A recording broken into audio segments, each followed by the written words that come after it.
Title sponsor. Himalayan Bank Limited. Powered by Nabil Bank. सँगै अघि.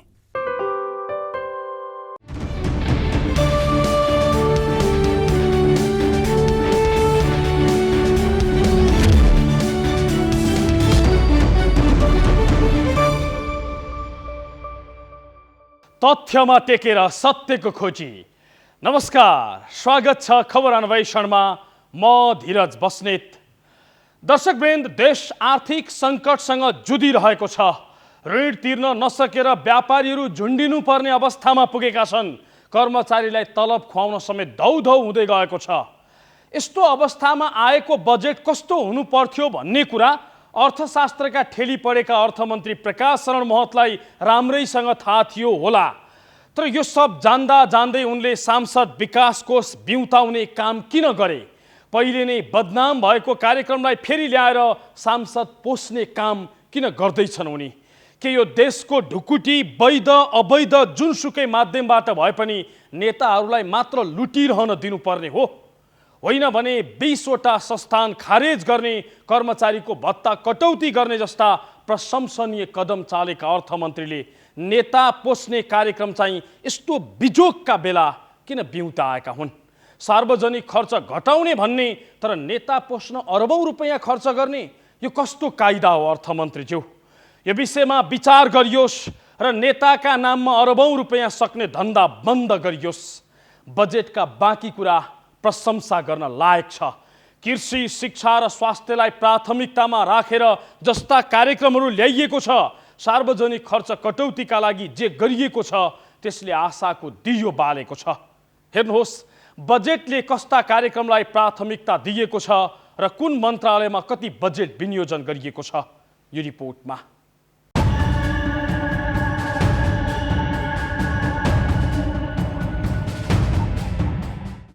₹17 खर्ब 51 अर्ब 31 करोड रुपियाँको बजेट सार्वजनिक गरेको सरकारले कृषि, शिक्षा, स्वास्थ्य र पर्यटन क्षेत्रको विकास र प्रवर्धनमा जोड दिएको छ.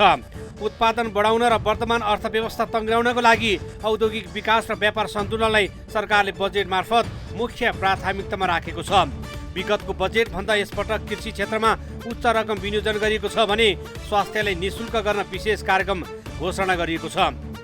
शिक्षा, पर्यटन, ऊर्जा र उद्योग क्षेत्रलाई पनि विशेष प्राथमिकता राखेको सरकारले गरिबी न्यूनीकरणलाई लक्ष्य बनाएको छ. कर्मचारीको तलब र वृद्ध भत्ता नबढाउने घोषणा गरेको सरकारले सांसद पोस्ने गरी सांसद विकास कोष भने बिउताइएको छ. प्रति सांसद 5 करोडका दरले बजेट विनियोजन गरेको छ, जसमा 13 अर्ब 75 करोड रकम सकिनेछ. बजेट मार्फत ढुङ्गागिटी निकासी गर्ने घोषणा गरेको सरकारले विकास निर्माण आयोजनामा वनका कारणले हुने ढिलाइ रोक्न सरलीकृत गर्ने व्यवस्था गरेको छ. यो व्यवस्थासँगै अब विकास आयोजनामा रुख काट्न सहज हुनेछ. यस्तै परिचय पत्र, राहदानी र लाइसेन्स लगायतका सेवा 2 सिफ्टमा दिइने व्यवस्था बजेटमा नै गरेको सरकारले शिक्षक लाइसेन्सको परीक्षामा जुनसुकै विषय पढेका व्यक्तिहरूले पनि सहभागी हुन पाउने व्यवस्था गरेको छ. यस्तै सरकारले कम्पनी दर्ता गर्दा लाग्ने शुल्क खारेज गरेको छ भने 100 रुपियाँमा अधिकृत पुँजी घोषणा गरेर कम्पनी खोल्न सकिने व्यवस्था गरेको छ. आन्तरिक तथा बाह्य लगानी प्रवर्धन. नयाँ कम्पनी दर्ता गर्दा र कम्पनीको पुँजी वृद्धि गर्दा शुल्क लाग्दै आएकोमा अबदेखि कुनै पनि शुल्क र दस्तुर नलाग्ने व्यवस्था मिलाइनेछ. न्यूनतम 100 रुपियाँ मात्र अधिकृत पुँजी घोषणा गरेर पनि कम्पनी खोल्न सक्ने कानुनी व्यवस्था गरिनेछ. हेर्नुहोस् कुन कुन क्षेत्रमा कति बजेट. 1. सबै स्थानीय तहमा रोजगारीको अवसर प्रदान गर्न 7 अर्ब. आत्मनिर्भर अर्थतन्त्र विकास गर्न रोजगारी, लघु उद्यम प्रवर्धन र पर्यटन तथा बाँझो जग्गा उपयोगमा यो रकम खर्च गरिने अर्थमन्त्री महतको घोषणा छ. 2. सशर्त अनुदानतर्फ प्रदेश र स्थानीय तहलाई 2 खर्ब 27 अर्ब 61 करोड बजेट विनियोजन. सरकारले सशर्त अनुदानतर्फ प्रदेश र स्थानीय तहलाई 2 खर्ब 27 अर्ब 61 करोड बजेट विनियोजन गरेको छ.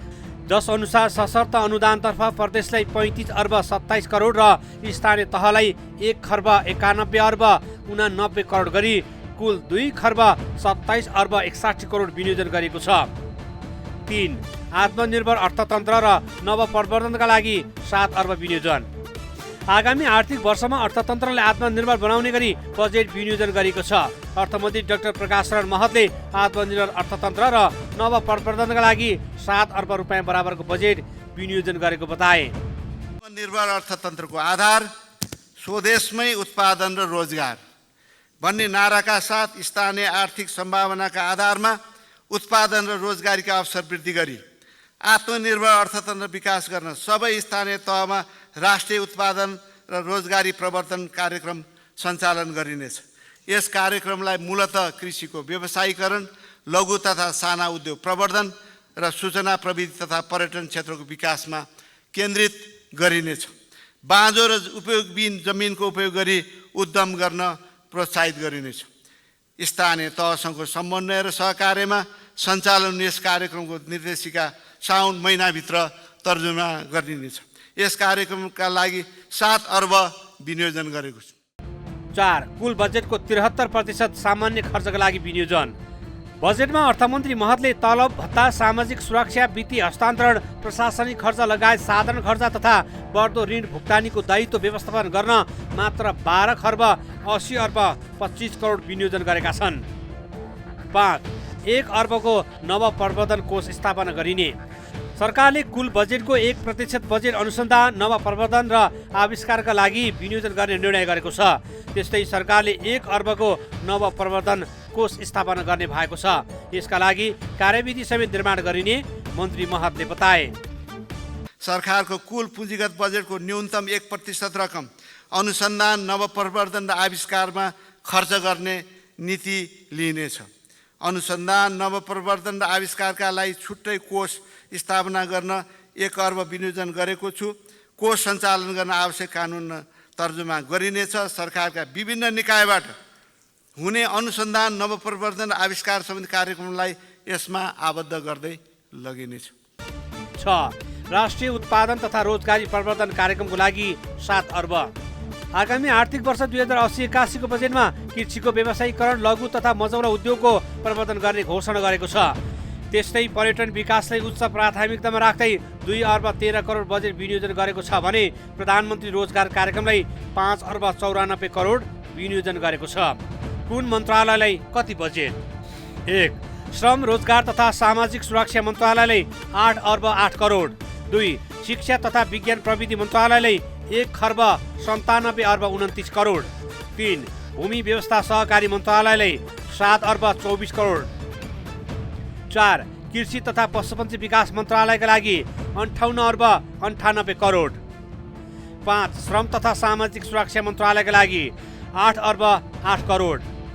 6. उद्योग वाणिज्य तथा आपूर्ति मन्त्रालयलाई 9 अर्ब 46 करोड। 7. संस्कृति पर्यटन तथा नागरिक उड्डयन मन्त्रालयका लागि 11 अर्ब 96 करोड। 8. शिक्षा विज्ञान तथा प्रविधि मन्त्रालयका लागि 1 खर्ब 97 अर्ब 29 करोड। 9. स्वास्थ्य तथा जनसङ्ख्या मन्त्रालयलाई 83 अर्ब 79 करोड। 10. खानेपानी मन्त्रालयलाई 28 अर्ब 16 करोड। वृद्ध भत्ता र कर्मचारीको तलब नबढाएको सरकारले 98 प्रकारका औषधि, खोप लगायतका आधारभूत स्वास्थ्य सेवा निःशुल्क उपलब्ध गराउने भएको छ। बजेटमा केही नयाँ र रोचक विषयहरू पनि समेटिएको छ, जसले अर्थविज्ञहरूले नै सकारात्मक भन्दै प्रशंसा गरेका छन्।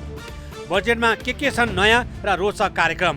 औषधिजन्य प्रयोगको लागि गाँजा खेतीको अध्ययन गर्ने, वैज्ञानिक अनुसन्धान तथा नवप्रवर्धन कोष सञ्चालनमा 1 अर्ब बजेट, शिक्षक लाइसेन्सको परीक्षामा जुनसुकै विषय पढेका व्यक्तिहरूले पनि सहभागी हुन पाउने, कम्पनी दर्ता गर्दा लाग्ने शुल्क खारेज, 100 रुपियाँ अधिकृत पुँजी घोषणा गरेर कम्पनी खोल्न सकिने, हिमालयको पानीलाई ब्रान्डिङ गर्ने गरी वाटर फ्रम द हिमालय कार्यक्रम घोषणा, बागमती र विष्णुमती किनारमा रहेका सुकुम्बासी बस्ती हटाउने घोषणा।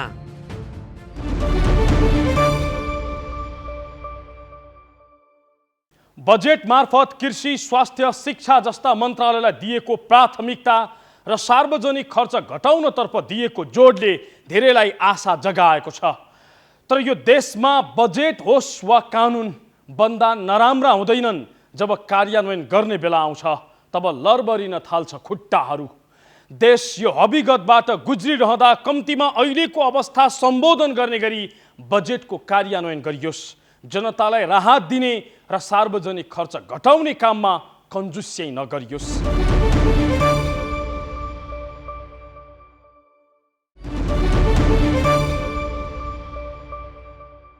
कार्यक्रम खबर अन्वेषण हेर्दै हुनुहुन्छ। आजको श्रृङ्खलामा हामी कस्तो आयो बजेट, के कुराले कहाँ कहाँ पायो प्राथमिकता त देखाइरहेका छौँ। केही विषयलाई छाड्ने हो भने बजेट सारमा प्रशंसा गर्न लायक छ।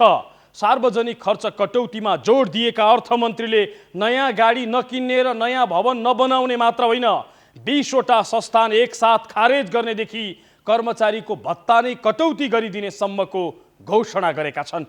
बाँकी हेर्नुहोस् यो रिपोर्टमा।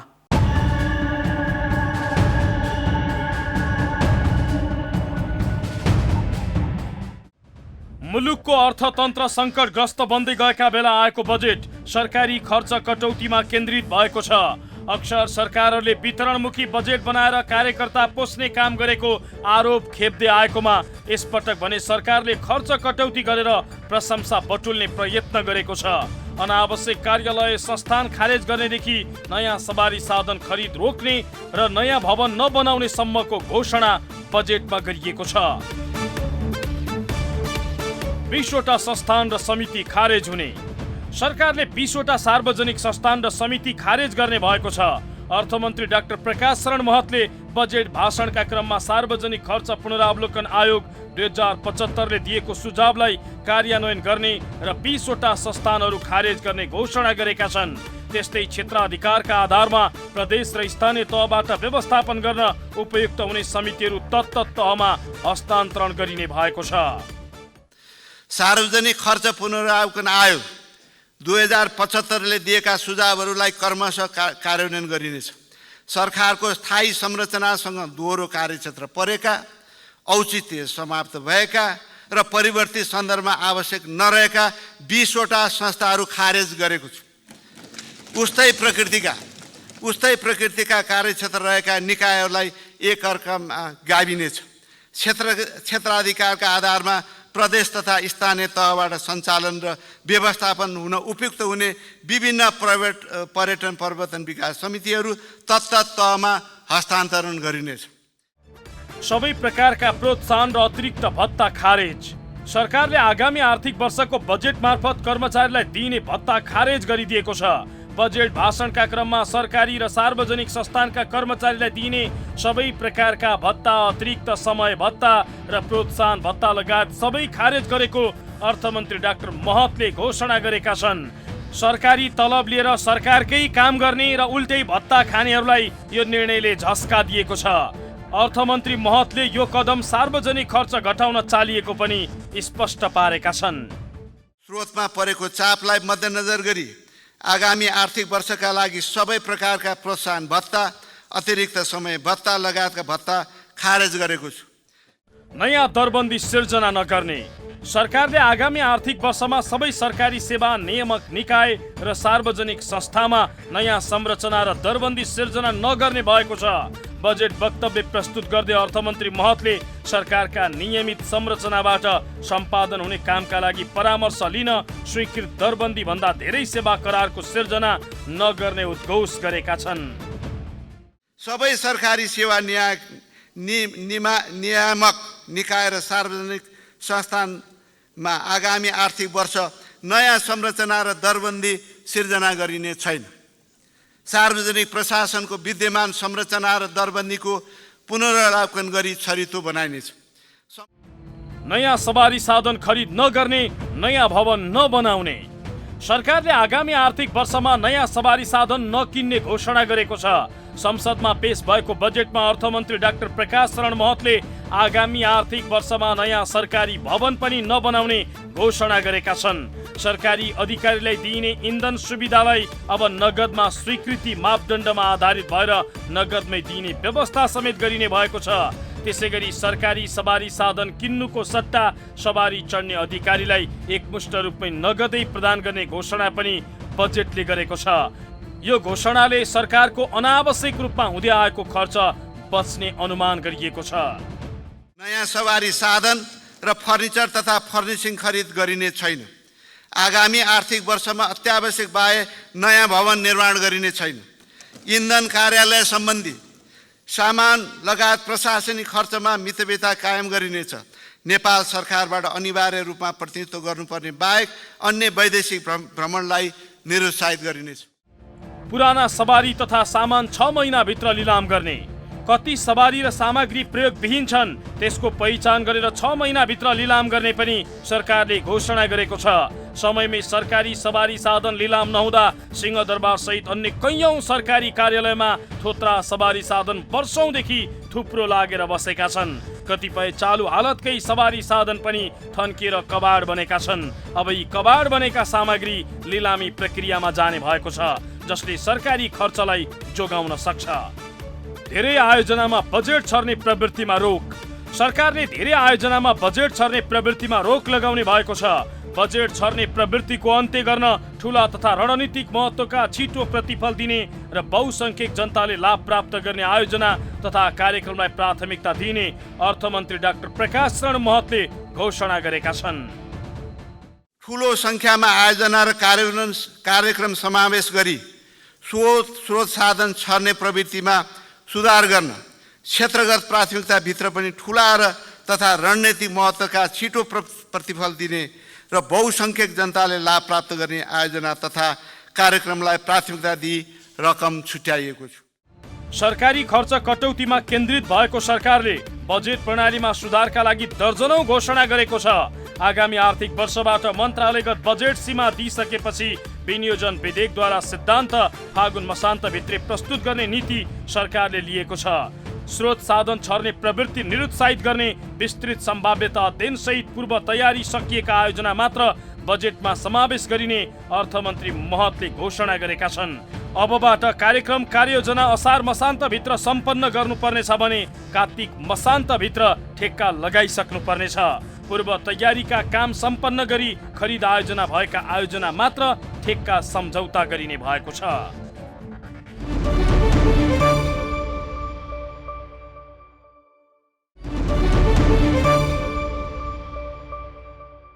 कार्यक्रम खबर अन्वेषणमा पुनः स्वागत छ। आजको श्रृङ्खलामा हामी कस्तो आयो बजेट र के छ अहिले देशको अर्थतन्त्रको अवस्था त्यसको चित्र देखाइरहेका छौँ। आगामी आर्थिक वर्षका लागि आएको बजेट सारमा राम्रै भए पनि देशको आर्थिक सूचाङ्क भने दयनीय छ। महँगी बढेर आकाश छोएको छ। आर्थिक वृद्धि दर विगतको तुलनामा घटेको छ। परदेशिनीहरू बढिरहेका छन्। विकासका कामहरू सोचे अनुरूप हुनै सकेको छैन। हेर्नुहोस् देशको विद्यमान अर्थतन्त्रको सूचक कस्तो छ यो रिपोर्टमा।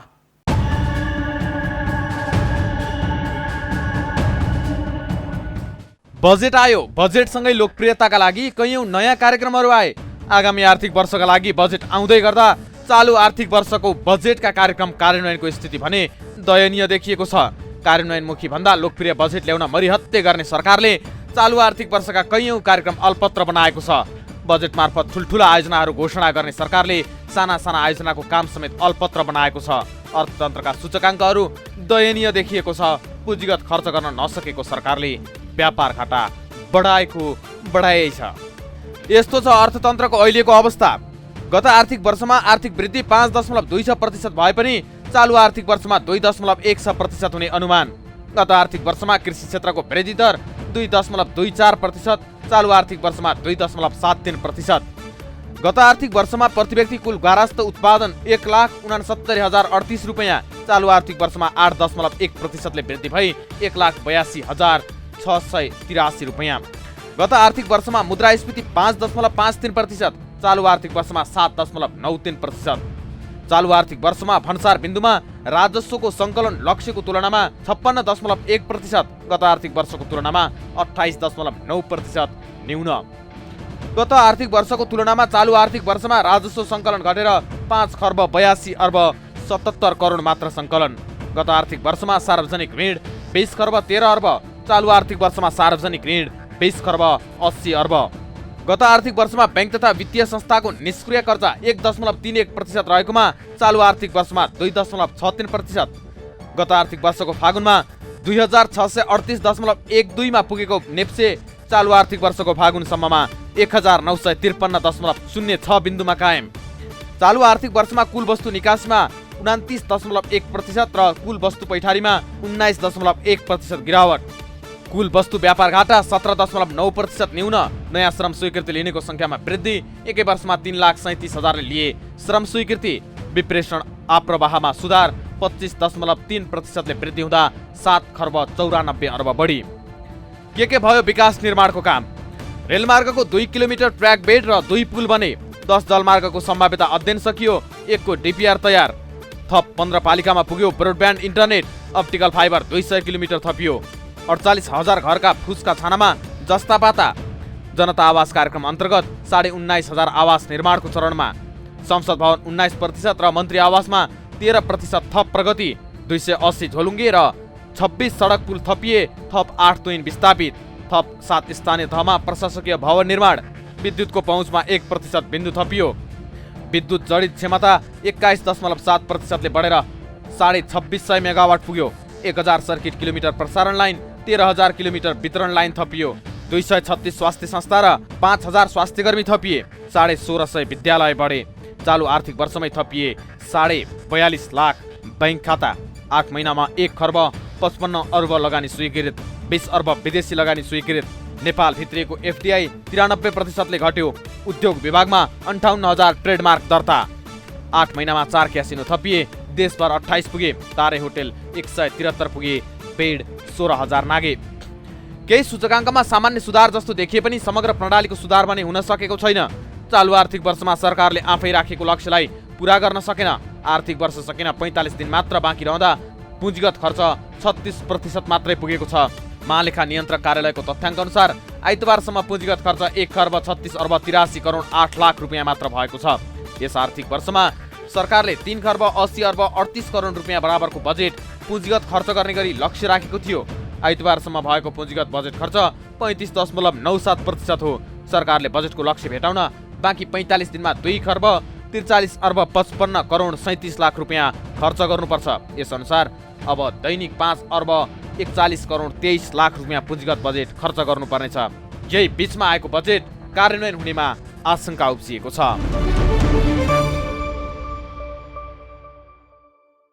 बजेट आयो तर जनताका लागि के आयो? महँगी, बेरोजगारी, वितृष्णा वा निराशा मात्रै आयो कि यिनको दैनिकीमा केही परिवर्तन ल्याउने योजना पनि आयो? अर्थ यसले राख्नेछ, जनता महँगीले प्याक प्याक भएका छन्। गर्न चाहेर पनि देशमा केही गर्ने वातावरण भएन भन्दै परदेशी न खोजिरहनेहरूको भिड हजारौँ छ यहाँ। कम्तीमा यिनलाई रोक्ने काम होस्। सार्वजनिक खर्च कटौती गरेर मात्र हुँदैन, भएको बजेट सही ठाउँमा उपयोग गरियोस्। हौस् त, आजलाई यति नै। हामी सबैलाई बिदा दिनुहोस्। नमस्कार।